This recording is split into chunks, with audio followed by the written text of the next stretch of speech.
You ask Tiger to solve. This deals with linear equations with one unknown. The final result is x equals 6.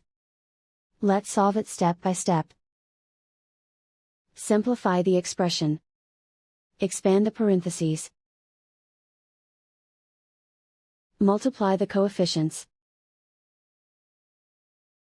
Simplify the arithmetic. Group all constants on the right side of the equation. Subtract 18 from both sides. Simplify the arithmetic.